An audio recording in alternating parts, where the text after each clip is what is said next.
Alright folks, welcome back to the channel. And even though it's been a bit of a quiet spell for Celtic, there's definitely a storm brewing just beneath the surface. We're all sitting here, refreshing timelines, waiting for that one big signing or announcement to kick off the summer window properly. But in true Celtic fashion, the start's been more of a simmer than a bang. Still, that doesn't mean we're short of talking points. There's movement in the background, some big decisions being made, and a few stories bubbling away that are worth our full attention. Now, one of the biggest stories doing the rounds. Today's about Greg Taylor. And let's not sugarcoat it. His time at Celtic might be drawing to a close. He hasn't signed a new deal. He looked emotional after the Scottish Cup final, and now reports from Greece are adding fuel to the fire. Word is that PAOK, one of the top sides over there, have made a concrete offer for him. We're not talking rumors or whispers. This is apparently an official proposal with money, years, and improved wages all on the table, according to Sportle.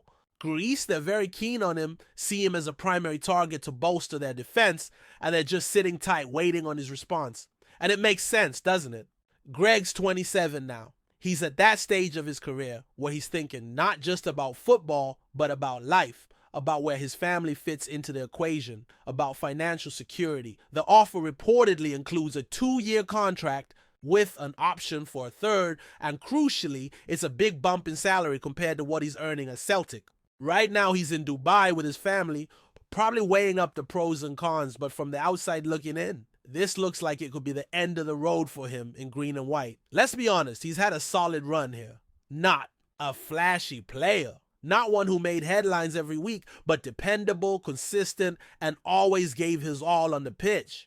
The kind of guy you might not notice when everything's going well, but you definitely miss when he's not there. He's done his bit for the badge, but if there's a bigger payday waiting and a chance to live somewhere sunny and still play in European competitions, it's hard to say no to that, especially when the contract isn't tying him down forever. 2, maybe 3 years, and he could be back in the UK with a nice tan and a healthy bank balance. What's interesting is how the shift happened. For a while, the chatter was all about Dinamo Zagreb. They were seen as the front runners for his signature, but then they went and sacked Cannavaro back in March, and the links cooled off almost overnight. Now it's PAOK who are firmly in the driving seat, and all signs suggest they might actually get their man. There's still a tiny chance he stays at Celtic, but it's getting smaller by the day. And let's be real, with Celtic already scouting other left-backs like young Harley Mills, who's been mentioned recently, it feels like preparations are being made for life after Greg Taylor. If he does go, I wish him nothing but the very best. And honestly, I'll be a bit jealous of him swanning about Athens while we're all stuck in the Glasgow rain. Fair play to him. But that departure could open the door for another return that has the whole fan base buzzing. Kieran Tierney. You heard it right. The prodigal son might finally be on his way back. We've seen the photos, we've heard the whispers, and now we've got confirmation from none other than his barber that he's back up the road. Arsenal have already said their goodbyes, even published a farewell interview, and while the official announcement might still be a few weeks off, probably landing on the 1st of July, all the pieces are falling into place. Tierney's return would be massive. Let's not pretend otherwise. He's one of our own, a player who bleeds green and white, and who knows exactly what it means to play for Celtic. He's had a tough time with injuries down south, and if not for that, let's face it, we probably wouldn't even be having this conversation. He'd be in the Premier League or at a top club in Europe, playing every week. But fortune, or maybe misfortune for him, has swung in our favor, and now we've got a real chance to see him bombing down that left wing again at Paradise. The timing couldn't be better either. If Taylor's on his way out and Tierney's on his way back, it's almost like the perfect handover. One loyal servant making room for another. The energy he brings, the leadership, the aggression, the connection with the fans, you can't teach that.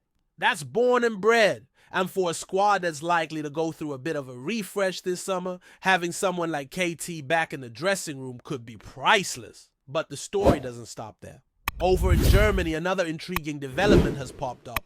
This time around striker Youssef El Kachadi. Now, this lad's been linked with Celtic for a few weeks now, and there's been chatter here and there, but nothing too concrete. That changed tonight. Reports have emerged that he was all set to sign for Hanover in the German 2nd Division. Deal done, everything lined up. And then he pulled the plug, just like that. No explanation, no press release, just a sudden U-turn that's got everyone scratching their heads. Why would a young striker fresh off a brilliant season in Holland with 25 goals in 45 games knock back a secure move to a decent club like Hanover? Well, according to some sources, it's because he wants to play at a top-tier club that's involved in European competitions. Sound familiar? Because outside of Celtic, no other European caliber club has really been linked with him. So either he knows something we don't, or he's banking on the Celtic move being more than just paper talk. Now, I'm not saying he's definitely coming, but you don't turn down a safe option like that without having another card up your sleeve. At least you wouldn't think so. He's not everyone's first choice, I get that.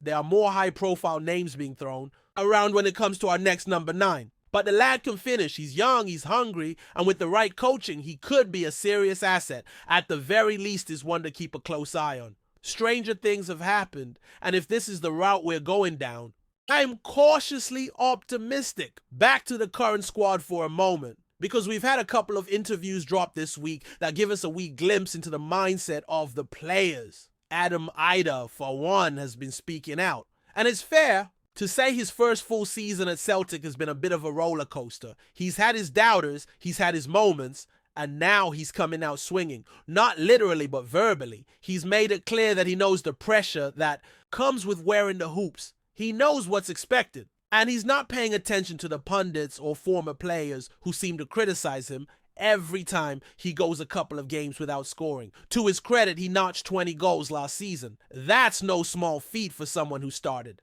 out as a backup option. And while yes, he did miss a few sitters here and there, what striker doesn't? He showed enough to suggest there's something to build on.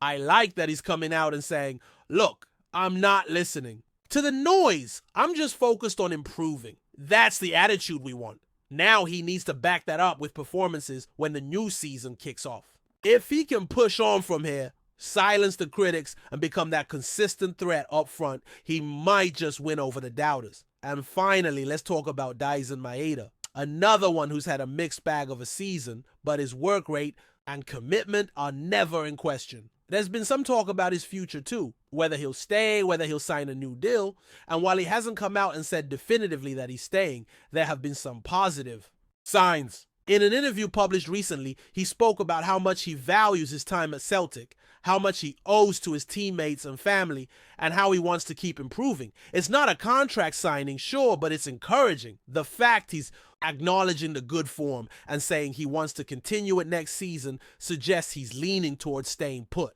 And that's great news, because when Dyson is on his game, he's a nightmare for defenders. That pace, that pressing, that relentless energy is unique, and it gives us a real edge.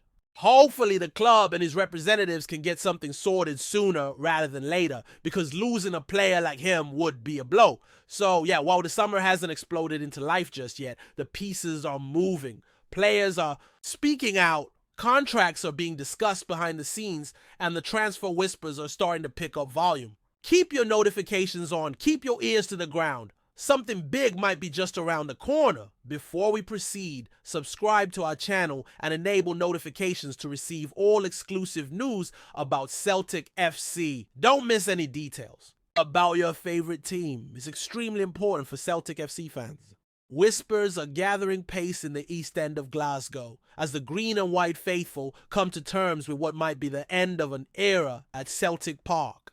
Brendan Rodgers, the man who led the Hoops to countless glories, has reportedly confirmed that he wouldn't be renewing his contract with the club. The news, though not yet officially sealed in ink, is spreading fast through the terraces and pubs, stirring up a mix of disbelief and reluctant acceptance among supporters. Rodgers, who returned to Celtic in dramatic fashion and steered the side to domestic dominance once again, is said to be ready for a new challenge, though nay word yet on where he might be heading next. Sources close to the gaffer suggest that after achieving so much, multiple league titles, cup triumphs, and memorable nights under the Paradise Lights, he feels the time is right to step aside and let someone else carry the weight of expectation that comes with leading Scotland's most decorated club. There's talk of clubs south of the border eyeing him up, or even further afield, but for now, it's all just speculation. fueled by knowing glances and guarded comments in post-match interviews. Rodgers himself has remained characteristically diplomatic when asked directly, praising the players, the board, and the incredible support of the Celtic fans, but those close to the inner circle believe his mind is made up.